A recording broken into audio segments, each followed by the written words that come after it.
Hello everyone, this is Preeti. Start करते हैं आज का लेक्चर। आज हम क्या करने वाले हैं,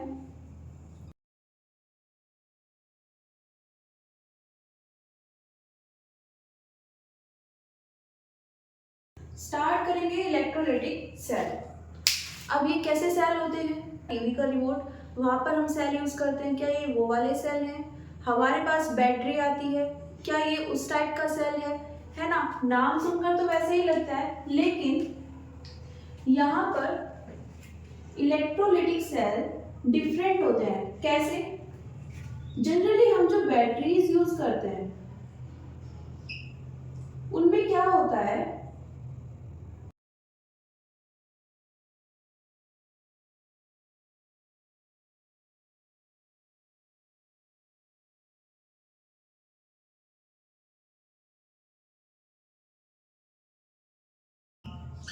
उनमें ये प्रोसेस चल रही होती है। केमिकल एनर्जी होती है ना? केमिकल्स होते हैं, केमिकल एनर्जी आती है वहां से, और उसको वो क्या करते हैं, इलेक्ट्रिक एनर्जी में कन्वर्ट करते हैं। ओके, अब ऐसा ही हमने कुछ पढ़ा है गैल्वेनिक सेल में। ओके, केमिस्ट्री में हम ये पढ़ते हैं। ओके, उसमें भी सेम प्रोसेस होती है। ये सेल डिफरेंट है। कैसे?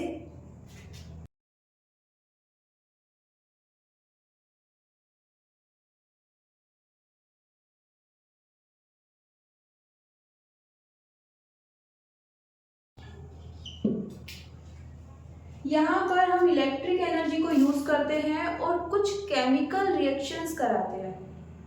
ओके, मींस बैटरी को हम जिस लिए यूज कर रहे थे उसका ऑपोजिट वर्क कौन करता है? Electrolytic cell. ओके, प्लस में इलेक्ट्रोलाइटिक सेल में क्या होता है, इसको एक एक्सटर्नल सोर्स की जरूरत होती है। ओके, अब यहाँ पर बोल सकते हैं कि इसमें नया क्या है। हमारे पास फोन में बैटरी होती है। ओके, उस बैटरी को भी क्या करना पड़ता है? चार्ज करना पड़ता है। कैसे चार्ज करेंगे?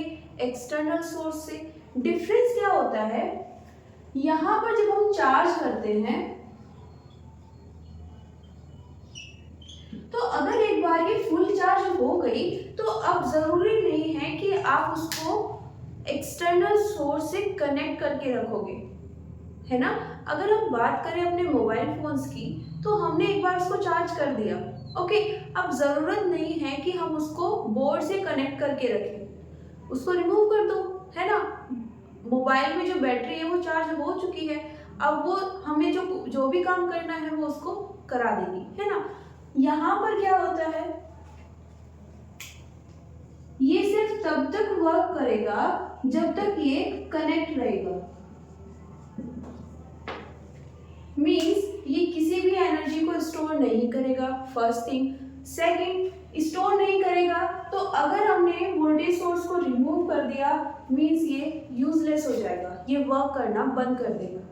तो ये सिर्फ उस टाइम पीरियड में वर्क करता है जिसमें हमने इसको एक्सटर्नल सोर्स प्रोवाइड कराया है। ओके, अब ऐसा है तो हम इसको यूज क्यों करते हैं? यही इसका यूज होता है। क्या? हमें जब एक स्टडी करंट चाहिए होती है, ओके, प्लस एक फिक्स टाइम के लिए चाहिए होती है, हम नहीं चाहते कि वहां पर किसी भी तरह का लॉस हो। ओके, उस सिचुएशन में हम क्या यूज करते हैं? Electrolytic cell. बात करें अगर अपनी बैटरीज की, तो उसमें भी देखो, अगर आप मोबाइल को चार्ज कर चुके हैं लेकिन उसको आप यूज नहीं कर रहे हैं, ओके, क्या होगा? बैटरी वर्क करना बंद कर देगी क्या? नहीं, आप उसको यूज करो या फिर ना करो, जो आपने चार्ज किया है, जो चार्ज आया है, वो कहीं ना कहीं लॉस तो हो रहा है ना? कहीं ना कहीं तो जा रहा है, बैटरी डिस्चार्ज हो रही है। तो यहाँ पर क्या करते हैं, हमें एक फिक्स करंट चाहिए होती है, उस फिक्स करंट को अचीव करने के लिए हम पर्टिकुलर वोल्टेज का सोर्स अप्लाई करते हैं, प्लस फिक्स टाइम के लिए करते हैं। ओके, तो ये दोनों होते हैं बेसिक डिफरेंस। एक साइड होता है बैटरी और दूसरी साइड सेल। क्योंकि नाम जब हम सुनते हैं तो हमें लगता है कि शायद वही सेल है ना, लेकिन ये डिफरेंट होते हैं। अपनी डेली लाइफ में हम इन्हीं को यूज करते हैं, है ना, स्पेशली घर पर। अब ये कहाँ पे यूज होंगे? देखो, एक फेमस सी प्रोसेस होती है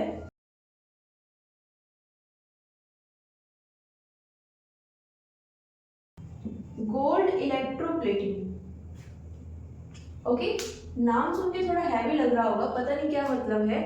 सिंपल से वर्ड्स में अगर मैं आपको इसे डिफाइन करना चाहूँ तो इलेक्ट्रोप्लेटिंग का मतलब है यहाँ पर गोल्ड इलेक्ट्रोप्लेटिंग। हम सुनार के पास जाते हैं, ओके, उसको क्या बोलते हैं, सपोज हमारे पास किसी दूसरी मटेरियल की कोई ज्वेलरी है, ओके, वो प्योर गोल्ड नहीं है या वो गोल्ड की नहीं बनी हुई है, हम चाहते हैं कि उसमें गोल्ड की तरह की शाइनिंग आ जाए, है ना।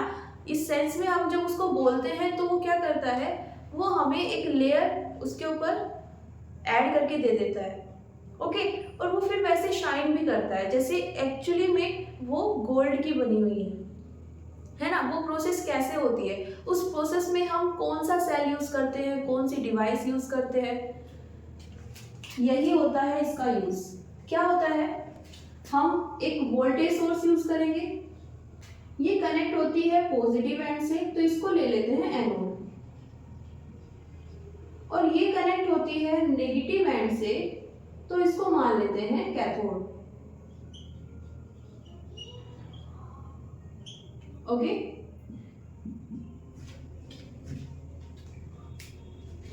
अब यहां पर क्या होता है, एक सॉल्यूशन भी मिल जाएगा हमें,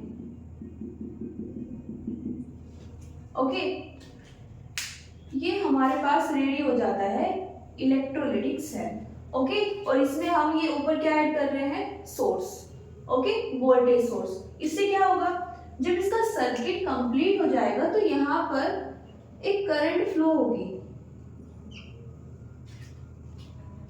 ओके। अब यहाँ पर ये प्रोसेस कैसे होती है, देखो, ये जो सॉल्यूशन होगा और जो ये रोड होगी, ओके, यहाँ पर इस रोड को हम यूज करते हैं गोल्ड रोड, ओके, और ये जो सॉल्यूशन होगा कुछ कंपोनेंट हमें यहाँ से भी मिल जाएगा गोल्ड का। बेसिकली हमें चाहिए क्या होता है, हमें पॉजिटिव आयंस चाहिए होते हैं, किसके, गोल्ड के, ओके। इस नेगेटिव पोल के कारण ये वाली रोड कैसी हो जाती है, नेगेटिव हो जाएगी, है ना। नेगेटिव हो जाएगी तो पॉजिटिव जो चार्ज होंगे या पॉजिटिव आयंस होंगे उनको क्या करेगी, अट्रैक्ट करेगी। अब हमने इसको गोल्ड बोला है तो इसको क्या बोल देते हैं, सपोज हमारी कोई ज्वेलरी है,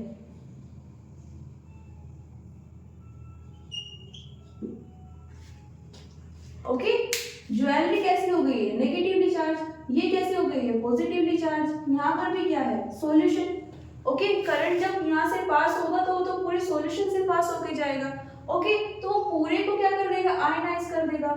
आयंस यहाँ से भी आएंगे, कुछ पॉजिटिव चार्ज यहाँ से आएगा, कुछ यहाँ से आएगा, कहाँ पर ऐड हो जाएगा, इसके पास, ओके। जो हमें रिजल्ट मिलता है उसमें क्या मिलती है, कोटिंग हमें मिल जाती है देखने को, है ना, एक लेयर रेडी हो जाती है जो उसी तरह से शाइन करती है जैसे गोल्ड की बनी हुई कोई ज्वेलरी, ओके। तो ये यहाँ पर इसका यूज होता है। अब हम इसको यहाँ पर पढ़ क्यों रहे हैं फिजिक्स में, है ना, हमने तो बोला कि यहाँ पर केमिकल एनर्जी आ रही है, मतलब हमें कुछ केमिकल्स यूज करने होंगे, तो ये केमिस्ट्री में क्यों नहीं है, ओके। प्लस हमने जो ये यूज डिस्कस किया है ये भी कहीं से कहीं तक भी किससे, फिजिक्स से बिलोंग नहीं करता है, ओके। ऐसे में हम इसको पढ़ क्यों रहे हैं, तो देखो हमारे पास चैप्टर जो चल रहा है उसमें हम पढ़ रहे हैं करंट के बारे में, सर्किट के बारे में, हमें रेजिस्टेंस के बारे में पढ़ना है, साथ में पोटेंशियल डिफरेंस के बारे में भी पढ़ रहे हैं, ओके। और ये जो यहाँ पर कॉन्सेप्ट आया है इलेक्ट्रोलाइटिक सेल का, ये हमारी उस अंडरस्टैंडिंग को स्ट्रॉन्ग करने के लिए आया है, ओके। तो इससे अलग और कोई पर्पस नहीं है, हम इन चीज़ों को, रेजिस्टेंस को, ओके, करंट को और अच्छे से समझ पाए, इसलिए यहाँ पर इंट्रोड्यूस किया गया है, ओके। तो स्टार्ट करते हैं। क्या होता है इलेक्ट्रोलाइटिक सेल?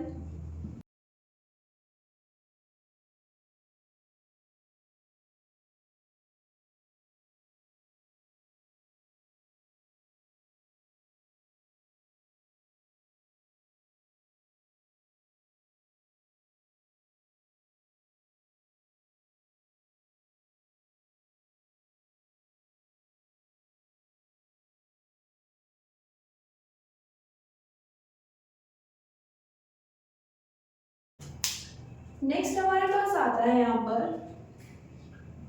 EMF। ओके, इसमें हमने ये चीज मेंशन की है कि ये कब होता है, जब हमारे पास एक एक्सटर्नल वोल्टेज सोर्स प्रेजेंट होता है।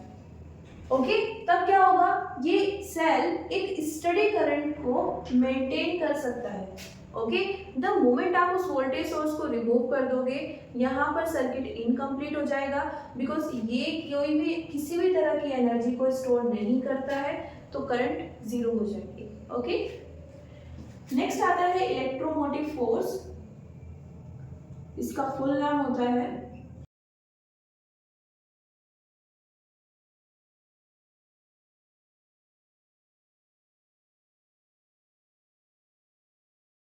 ओके, और जब इसकी बात करते हैं तो फर्स्ट पॉइंट तो यही होता है कि ये एक फोर्स नहीं है। ओके,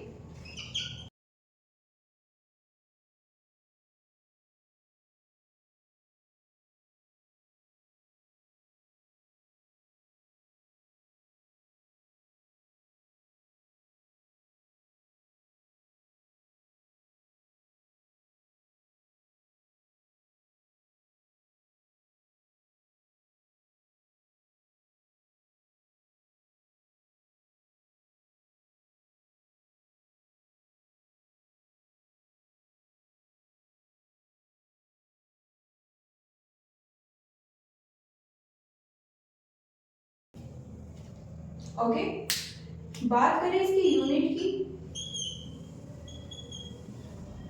तो इसकी यूनिट हो जाएगी वोल्ट। ओके, अब हमने यहाँ पर क्या बोला है, it is a potential difference when there is no current. Okay, मतलब क्या है, देखो जब हमने यहाँ पर एक वोल्टेज सोर्स यूज किया था, ओके, वो क्या करेगा, ये इसके एंड्स हैं, इनके बीच में हमने क्या किया है, दो इलेक्ट्रोड्स को कनेक्ट कर दिया है। ओके, अब हम क्या बोल रहे हैं, अगर ये क्लोज सर्किट बन जाता है, ये यहां पर अटैच हो जाते हैं। ओके, यहां पर सॉल्यूशन है। ओके, तो ये क्या होगा, पूरी तरह क्लोज हो जाएगा, है ना, एक क्लोज सर्किट बन जाएगा, और क्लोज सर्किट में क्या होता है, करंट फ्लो होने लगती है। ओके, लेकिन अगर हम अभी इसको क्लोज करें ही नहीं, है ना, हम कुछ ऐसा अरेंजमेंट कर दें कि ये अटैच तो है, लेकिन अब इसमें करंट फ्लो नहीं हो रही है।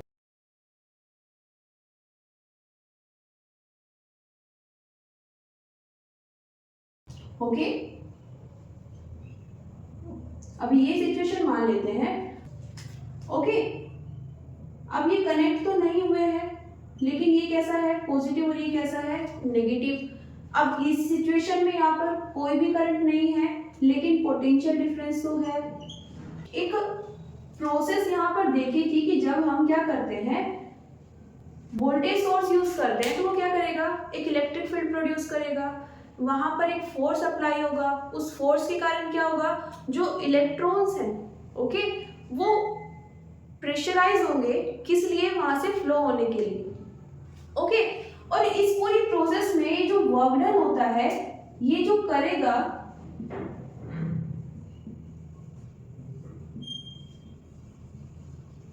उसको हम क्या बोल रहे थे, पोटेंशियल डिफरेंस। ओके, तो हम बोल रहे हैं कि अभी देखो करंट तो यहाँ पर फ्लो नहीं हो रही है, लेकिन यहाँ पर पोटेंशियल डिफरेंस आ जाएगा, मान लेते हैं डीवी। ओके, तो इस स्टेट में जो हमारे पास पोटेंशियल डिफरेंस है, उसको क्या बोलते हैं, ईएमएफ। ये एक्चुअल पोटेंशियल डिफरेंस होता है। अभी थोड़ा सा कंफ्यूजन हो सकता है, अभी जब हम इसके आगे बढ़ेंगे तो वहां पर क्लियर हो जाएगा। कैसे? नेक्स्ट हमारे पास है टर्मिनल वोल्टेज।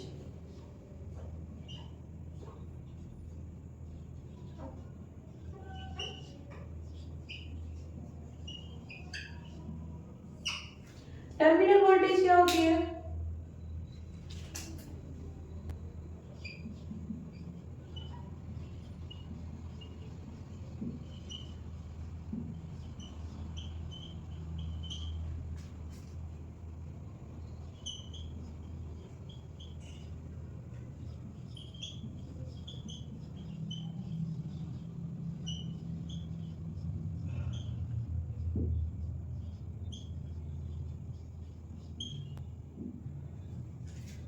ओके, जब यहाँ पर करंट फ्लो हो रही होगी तब हमारे पास यहाँ पर जो वैल्यू आएगी उसको हम क्या बोलेंगे? Terminal voltage. इसको हम रिप्रेजेंट करते हैं कैपिटल V से, जो अभी तक हम नोटेशन यूज करते आए हैं। ओके, और इसको रिप्रेजेंट करते हैं एप्सिलॉन से।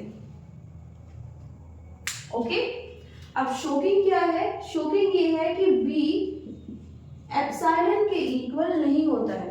करंट के फ्लो होने से पहले हम जितनी वोल्टेज मेजर करेंगे, करंट के फ्लो होने के बाद उतनी वोल्टेज हमें नहीं मिलती है।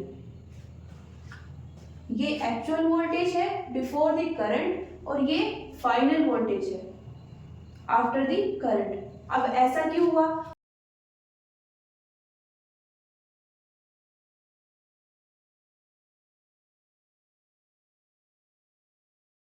ये हमारे पास रिलेशन होती है। मींस ये वाला जो हम जिसे हम ईएमएफ बोल रहे हैं, ये वाला जो पोटेंशियल है वो हमेशा टर्मिनल वोल्टेज से बड़ा होगा या फिर उसके इक्वल आ जाएगा, लेकिन छोटा नहीं होगा। ओके, अब इक्वल वाली कंडीशन को बाद में डिस्कस करते हैं। ये छोटा क्यों आ रहा है, ये बड़ा क्यों है, वो पहले डिस्कस कर लेते हैं। ओके, होता क्या है, जब ये कंप्लीट क्लोज सर्किट बन जाता है तो यहाँ पर क्या आएगा? सॉल्यूशन। ओके, हमने इसको कनेक्ट कर दिया है। ओके, इस कंडीशन में हमें यहाँ पर जो पोटेंशियल मिलेगा उसे हम क्या बोल रहे हैं? V। Okay, V volt. Okay, अब ये कम क्यों हुआ? क्योंकि ये जो हम सॉल्यूशन यूज कर रहे हैं इसका अपना कुछ रेजिस्टेंस होता है। ओके, इसका अपना खुद का कुछ रेजिस्टेंस होता है। इस रेजिस्टेंस के कारण इस वोल्टेज को कुछ काम करना पड़ता है इसको अपोज करने में। मींस कुछ एनर्जी इसको अपोज करने में लॉस हो जाएगी, प्लस जो एनर्जी होगी वो हम किससे डिनोट कर रहे हैं? V की फॉर्म में। क्या होती है? ओके, इसके अलोन जितनी वोल्टेज लॉस होगी, सपोज हम बोल रहे हैं V डैश, रेजिस्टेंस कितना है? R, करंट कितनी है? I, तो इतनी वोल्टेज लॉस हो जाएगी। ओके, किससे लॉस होगी? एप्सिलॉन से। इतना लॉस होने के बाद में जो वोल्टेज बची उसको हम क्या बोलते हैं? Terminal voltage. ओके, अब अगर हम इसको डायरेक्ट अप्लाई कर दें तो हमें लगेगा कि ये V वोल्ट है ना। हमने जो वोल्टेज सोर्स यूज किया है उसकी स्ट्रेंथ कितनी है? V, लेकिन एक्चुअली कितनी होती है? एप्सिलॉन। ओके, और इसको हम कैसे मेजर कर सकते हैं? अगर हम कुछ ऐसा अरेंजमेंट कर दें, जैसे हमारे पास वोल्ट मीटर होते हैं, वोल्ट मीटर से क्या करते हैं हम? एग्जैक्ट वोल्टेज को मेजर कर सकते हैं। ओके, तो क्या कर सकते हैं हम? जो वोल्टेज सोर्स यूज कर रहे हैं, ओके, उसको अप्लाई करते हैं और यहाँ पर जब इसे कनेक्ट करेंगे तो बीच में क्या कर सकते हैं? एक वोल्ट मीटर से कनेक्ट कर सकते हैं। ओके, इससे क्या होगा? ये हमें एग्जैक्ट वोल्टेज बता देगा और बाद में जो हमें वोल्टेज मिलेगी वो तो हम इजीली मेजर कर ही लेंगे, है ना। तो ये होता है हमारे पास टर्मिनल वोल्टेज, ये होती है ईएमएफ। अभी तक हम जो पढ़ रहे थे वो टर्मिनल वोल्टेज ही थी। ओके, हम क्या मान के चल रहे थे कि जो इंटरनल रेजिस्टेंस है, देखो ये एक आइडियल सिचुएशन होती है जो कभी एग्जिस्ट नहीं करती है। क्या कि हम जो मीडियम यूज कर रहे हैं उसका इंटरनल रेजिस्टेंस कितना है, 0।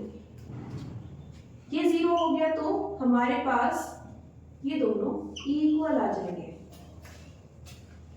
ओके, अब R क्या होता है एग्जैक्टली वो देख लेते हैं एक बार।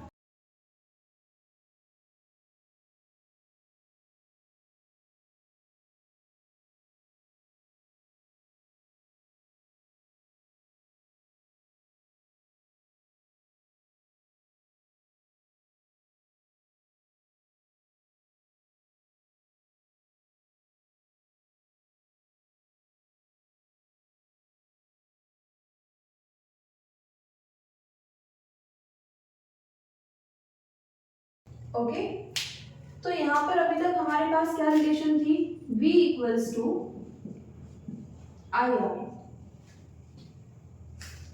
ओके, हमने कभी भी इसको इस फॉर्म में स्टडी नहीं किया है।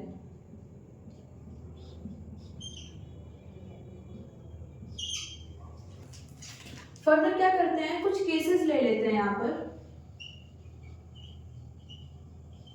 उसमें क्या करेंगे, ट्राई करेंगे टर्मिनल वोल्टेज को फाइंड करने की। ओके, फर्स्ट केस क्या है,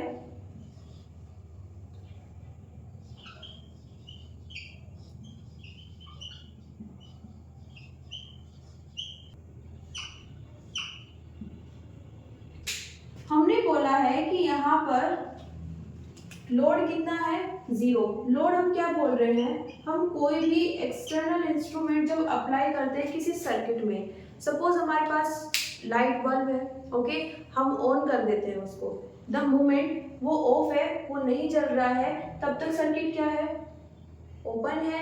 द मोमेंट आपने बल्ब को ऑन कर दिया है तो क्या होगा, ये सर्किट क्लोज हो जाएगा। क्लोज होने का मतलब है यहां से करंट फ्लो होने लगेगी। हम बोल रहे हैं कि यहाँ पर कोई भी लोड हमने अप्लाई नहीं किया है, मींस अभी तक यहाँ पर कोई भी करंट नहीं है। ओके, इस सिचुएशन में क्या होगा, I कितना है, 0 है। ओके, इसको कहां पे रखेंगे, V इक्वल्स टू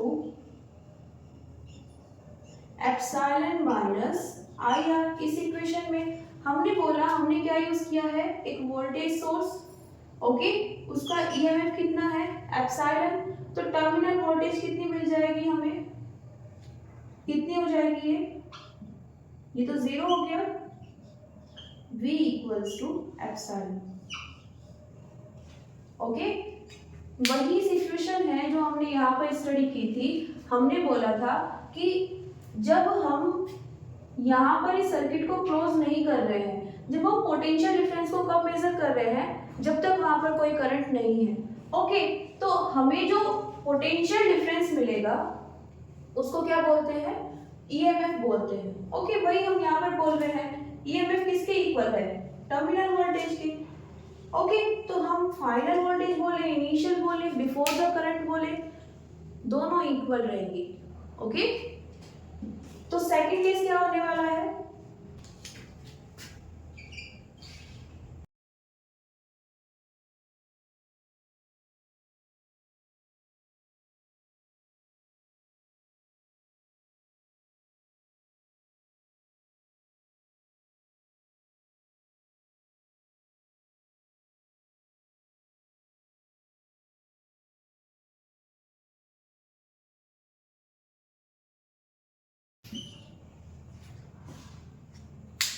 क्या कर रहे हैं हम यहाँ पे, इस बार हमने यहाँ पर एक लोड को इंट्रोड्यूस करा दिया है। ओके, इस लोड के आने से क्या होगा,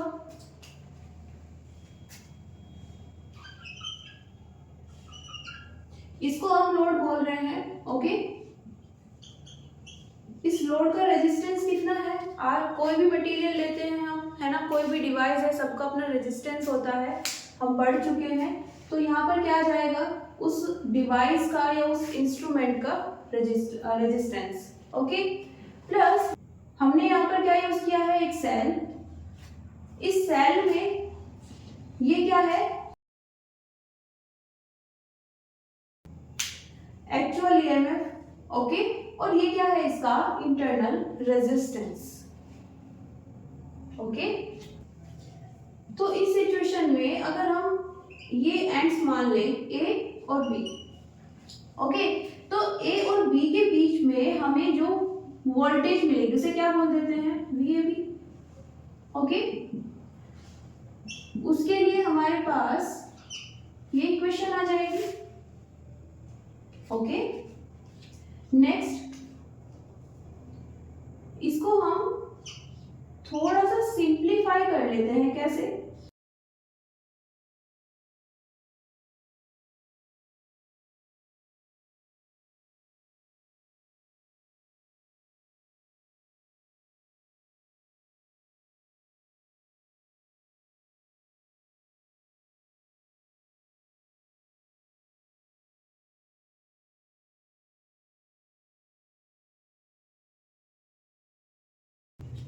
यहां से क्या आएगा, हमने इसको किससे रिप्लेस कर दिया है, वीएबी से, ओके। ये तो लिखा है ना कि ये दो एंड्स हैं और इन दोनों एंड्स के बीच में जो फाइनली हमें वोल्टेज मिलेगी उसको हम टर्मिनल वोल्टेज बोलते हैं, वो कितनी है यहाँ पर मान लेते हैं वीएबी, ओके। अब ये वीएबी वोल्टेज किसके अक्रॉस अप्लाई होगी, इस रेजिस्टेंस के, फाइनली जो हमने कंडक्टर वहां पर अप्लाई किया है उसके अक्रॉस ये हमें मिल जाएगी, ओके। तो यहां से हम क्या लिख सकते हैं, according to ohm's law VAB equals to IR, okay. ये इक्वेशन फर्स्ट ले लेते हैं, ये सेकंड कंपेयर करेंगे,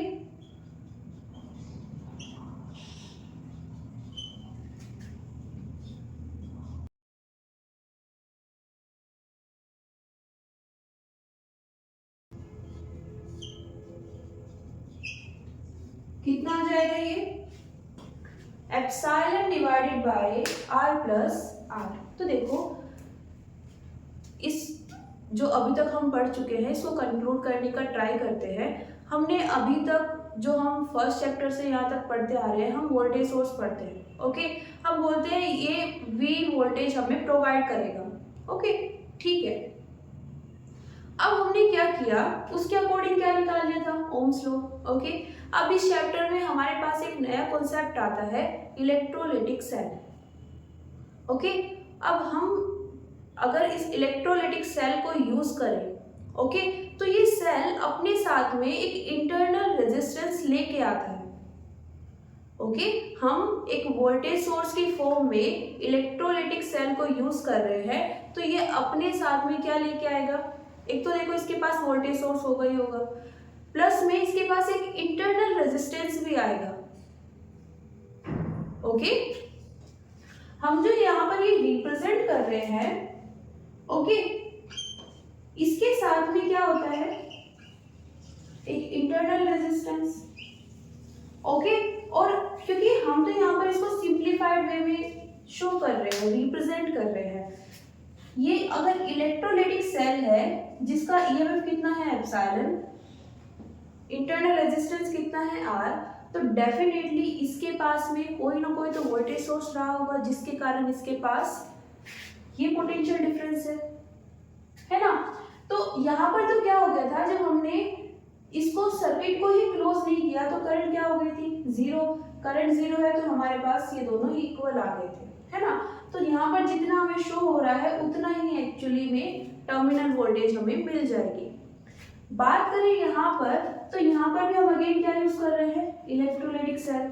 इलेक्ट्रोलाइटिक सेल में क्या होगा, रेजिस्टेंस होगा उसका अपना, इंटरनल रेजिस्टेंस, ओके। फाइनली हमें जो वोल्टेज मिलेगी बोल देते हैं इन एंड्स पर मिल रही है, और कितनी है, VAB, टर्मिनल वोल्टेज कुछ रिड्यूस होके मिल रही है। यहाँ पर हमने एक वोल्टेज सोर्स अप्लाई किया होगा, उससे इसे क्या मिली, वोल्टेज मिली, पोटेंशियल डिफरेंस आया, उसमें से कुछ इसके अक्रॉस डिक्रीज हो गया, तो फाइनली हमारे पास कितना बचा, सिर्फ VAB, ओके।